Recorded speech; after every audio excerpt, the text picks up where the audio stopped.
All right, hola guys, how's everyone doing? This is Hala Pablo. Hope everyone's well. Let's do a quick Bitcoin update. And I get more and more asked a lot. Yeah, is the bottom in? Do you think this is it for Bitcoin and it's up from here? I had someone in my group ask me and provide charts from another analyst showing the 4 year cycle, kind of like how I like to do my technical analysis. They also do the 4 years, but in their 4 year perspective, it seems like we've bottomed out in this area, and and it's up from here. And so I said, well, everything looks good. Only according to the STH Nupal, historically, and this is actually going back all the we can go all the way back to 2011.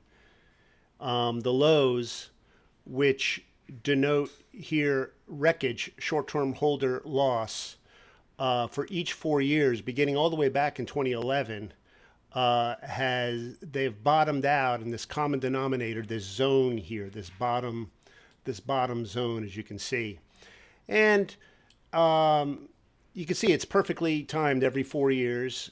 There's an undoubtable 4 year cycle algorithm with Bitcoin. Notice that the highs have are kind of like on a decline, but the lows are pretty much congruent every 4 years, and this incidentally is on the 2 day.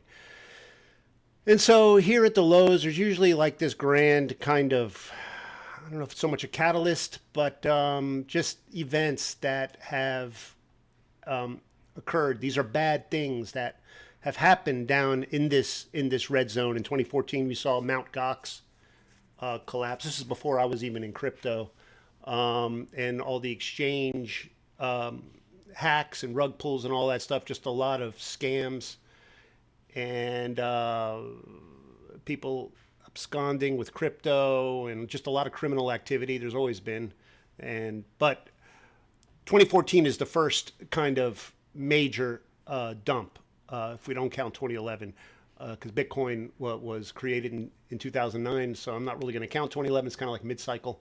2014, we saw Mt. Gox and various exchange failures. And then fast forward 4 years, 2018, I was already in crypto. I remember this. The government, the SEC, Security Exchange Commissions, the United States began cracking down on ICOs and things like that. There was just, everyone thought that crypto was going to get stomped out, and that was it. It was kind of like the dot-com bubble, back in the 90s, that I also remember, kind of revealing my age. But yeah, that was a big thing. I remember the government SEC crackdowns determining whether or not crypto could be considered a commodity versus something else, and if so, it would fall under SEC guidelines. And so all these exchanges were operating illegally and was going to be banned in the United States until it can get federal regulation and all that stuff. And that created immense FUD and the consequential collapse. Fast forward another 4 years, 2022. I'm sure many of you remember 2022. That was when everything started going belly up. All these like high APR kind of lending platforms like Voyager and Celsius and things like that. What really kicked it off was the depegging of Terra Luna. And so all this happened at the bottom, and then that led to FTX's insolvency, just mass insolvency and all that. And it was a very ugly time. In between those two, in between this cycle, we had COVID.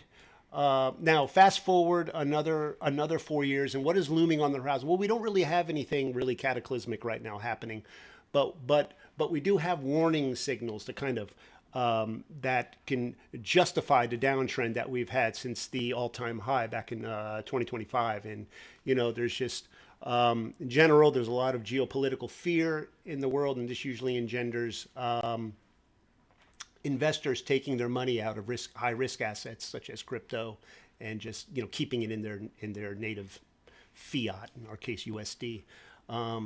There's also a lot of speculation now with the future inflation as far as like pertaining to crude oil because of the Strait of Hormuz.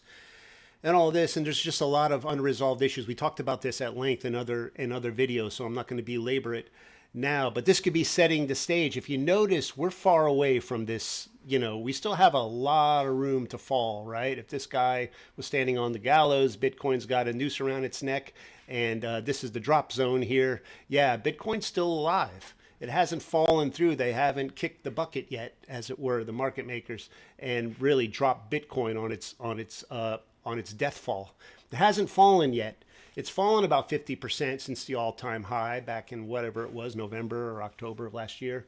But really, in the macro scope of things, as you could see, we're pretty far away. You know, we still have a lot of wiggle room to go to hit the bottom. And if things if things will just intensify, which it seems like they are. I mean, the economy is not ideal right now, and I haven't really picked up on any sort of mitigating catalysts to to push it up, to the upside. I see no conflict resolution between our country and Iran, or Israel and Iran, and all this. In fact, I'm seeing just a lot of double talk and a lot of wishy-washy, flip-flopping political manipulation, intended to drive these liquidity raids up and down. So the insiders, the guys that are in the club that you and I aren't a part of, right? The untouchables. I call them the untouchables. They can make their money, off the blood of retail. And so I just see more of that going on in the ensuing months, at least till the end of into this year. So as you can see, we have a long way to go down to this area if we're going to keep in lockstep with Bitcoin. And Bitcoin has never strayed from it at the bottom of these macro bearish cycles. You see these inverted head and shoulders on the macro. Again, this is a 2-day inverted HNS, inverted HNS, inverted HNS, 2022 inverted HNS. This is nothing. So to answer your question, for those that are asking, is the bottom in? Well, not according to the STH Nupal, and so we're just going to have to keep looking. Certainly, the signs of the times are not pointing to brighter times ahead. That's really what I just want all this to convey to some of you who are in confusion. So, and I really appreciate the spurring on of this sort of question, because I kind of run out of stuff to do when, like, Bitcoin's not really doing anything and the altcoins are in latency. There's really, I run out of ideas on what to make videos about. And so to be asked a question like this, it gives me ideas for, like, to make new videos, and then everyone kind of profits off it, I guess, people who are listening to me and who like my technical analysis and all that. So keep the questions coming. If you're not in the Discord, join up. Even just for that, you could ask questions, and it might spur me to make a video. So anyway, I want to thank you guys for for the fresh ideas, and which causes me to make new charts like this. All right, we'll go now to the fractal algorithm, and we're almost done here. 2022, 2026, you should be very well acquainted with this, subscribers to this channel. This is the fractal algo from the 4 years, and so this is approximately where we are. It's just uncanny, right?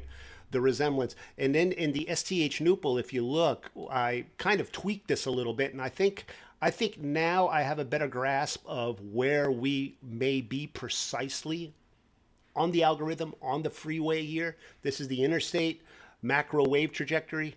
Barring any detours or road closures, this is Dallas and this is Atlanta. There's different routes to get to Atlanta from Dallas, but in the end, the bus arrives, we stay on the bus until it arrives at our destination. So, but if you look at this, you see up in the supply vortex in the same area where the 90 EMA rides atop the Nupal and both tank beneath the zero line, we had the break here. The ice, where the price action falls beneath the first anchored VWAP. I call that falling under the ice, and so we fell under the ice here. Is typified here, or drawn out here in the Nupal in the same area also in 2026. So that would mean that this down here, where we see the emergence of the yellow EMA coming up under the underbelly, that comes up after it bottoms out on the selling climax. Noticed in the Nupal that we have a incline, right? We have this area. I used to think that this was a selling climax. It turns out that this is the selling climax. But we have the divergence. We have the bullish divergence, and that's why the price went up to the automatic rally. Remember, the STH Nupal it can make you so much money, guys, if you know how to use it right. You see that in the direction of the slope is where the price action eventually goes in the Nupal. So this is not the selling climax. This was the selling climax. And to identify this, and then with the emergence of the 90 EMA, should have clued us in that we're fixing to make a stab at the upper pocket of the anchored VWAPs, aka automatic rally zone. Notice 4 years ago, it went a heck of a lot higher. This is that same area, congruent to where we are in the algorithm. We came up, scratched the surface of the supply vortex. Here again, scratch the surface of the supply vortex. We have triple yellow, meaning we have an EMA. We have a zero flipped line to yellow, and then we have the top is the Nupal, the EMA is beneath it, and the zero line turned to yellow is in the middle. We had the same thing here 4 years ago. See? The yellow EMA, the yellow Nupal, and the zero line in the middle. So I think this is kind of where we are. And so if this is actually where we are, then we can expect a sell-off from here, unless we have more gas and we're going to blow through this pocket. But it doesn't look like we're going to do that, because we go to this now. Now this is the 4 hour. And we talked about this yesterday with this wedge-like structure. We have the failures to rally peaking out along the wedge resistance on the top here. And so we see this because we look now with we look at the VSA metrics, and we see the anomalies, right? We see the above average supply volume, and then we see the price action not doing anything. Talking loud down here, but up here it's saying nothing. Talking loud, but saying nothing. That's a James Brown song. It's an old James Brown funk song, for those of you that are into that. Talking loud and saying nothing. So the price action's saying nothing. The volume's talking loud, but it ain't going nowhere. It's all bark and no bite. And so we see failures to rally. Notice that all this is transpiring beneath a yellow zero line with a 90 EMA yellow underbelly, and the Nupal bouncing off it. This is overbought, guys. And like, notice here also that we have, it's in the same general vortex, supply vortex area as the price action was way the heck up here when Bitcoin was making its all-time highs last year. Or not last year, I'm sorry. This was back in May. This was not, okay, this is only a 4 hour. But notice that the slope, or rather the linear nature of the supply vortex, is the same as to where when Bitcoin's value was all the way up here in the 80s. Here we're peaking out, oversold in the Nupal in the same general area, and here we're about $20,000 less in value. So yeah, that tells me that the market makers are getting out. They're selling to the highest bidder incrementally on each redistribution, getting out methodically, systematically. And so what we're going to look for here now, with this wedge, we know that rising wedges usually break, right? They break to the south. So they're bearish. So this rising wedge is bearish. And so what I'm anticipating is a sign of weakness mitigation. If this is the selling climax, so this is the automatic rally, selling climax. No, this would be the selling climax, automatic rally, secondary test. But if we're going to typify this as the selling, because remember we looked at we looked here, and it turns out that this is a selling climax, in fact, not this. So remember, I went ahead and modified this. So we're going to call this now the selling climax. That would mean that this last failure to rally, if we don't go any higher, and it doesn't look like we're going any higher. We had this big supply spike right here at this last failure to rally, bringing it back down. So we kind of have like a 3 drive now. So that would mean that this would be the automatic rally point, and then this is coming down now to mitigate the selling climax. Remember, this is the selling climax now, with what comes after that, the secondary test. So here's the SC, Here's the AR. This is notionally, and then if this thing breaks, and then we come down to the ST. How do we know that the price is about to embark upon a secondary test markdown? Well, that's where the Nupal comes in again, handy dandy. We look at the Nupal, and if we see the Nupal here go beneath the yellow EMA, this is the EMA right here, the underbelly, right? That snakes all the way up. That is snaked all the way down here, starting down here.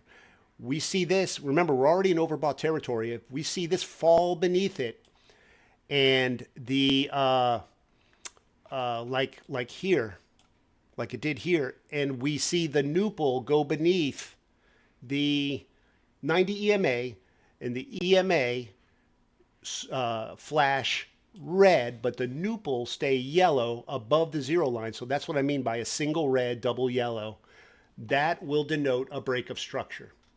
Okay, and that means that this wedge is breaking. When the bow breaks, the cradle will fall. If this thing falls, then remember, we're talking about this mitigation of the selling climax. We go back to our handy dandy algorithm, and we look and see that's exactly what happened. You see it right here. If this is the automatic rally, it took it right back down, and we had the ST here. The STs usually mitigate the selling climaxes. So this could, in fact, and we talked about this the other day, fall back down and mitigate the selling climax. In this case, the selling climax is around 57.5. So anyways, what do you guys think? With that, I'm going to go. My thoughts are kind of scrambled today.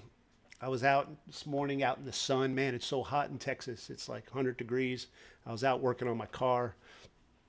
And so, man, I'm trying to hydrate and all that, and I'm just tired.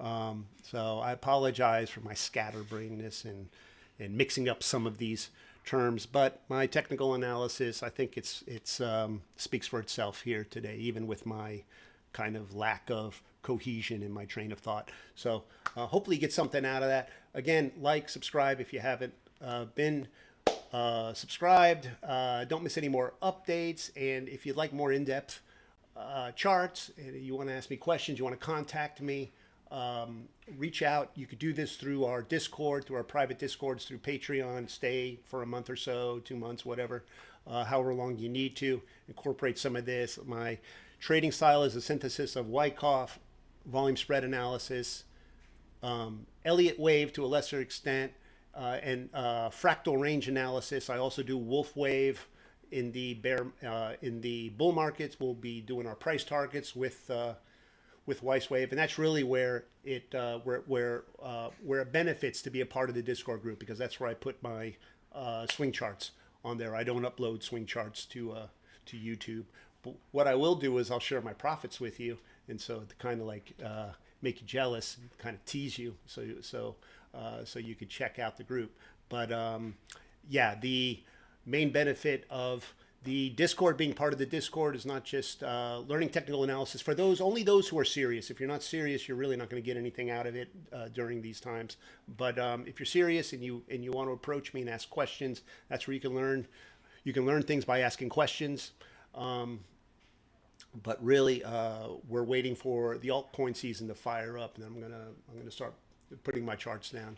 And so that's where I make my bread and butter, and that's where I've been extremely prosperous. And I don't mind sharing my method with you guys. And yeah, it's a win-win all around. So, all right, guys, we'll talk to you later. Love you. Hollapablo@gmail.com. I really got to go, man. Gmail.com. And I got to go. Yeah, man, I don't even edit these things. I'm not even going to edit this video. Screw it. I'm just going to keep it in. All right. So talk to you later, guys. Hollapablo@gmail.com if you need prayer. Talk to you later. Be safe, be good. I'm not a financial advisor. You already knew that. Adios. Love you. Bye.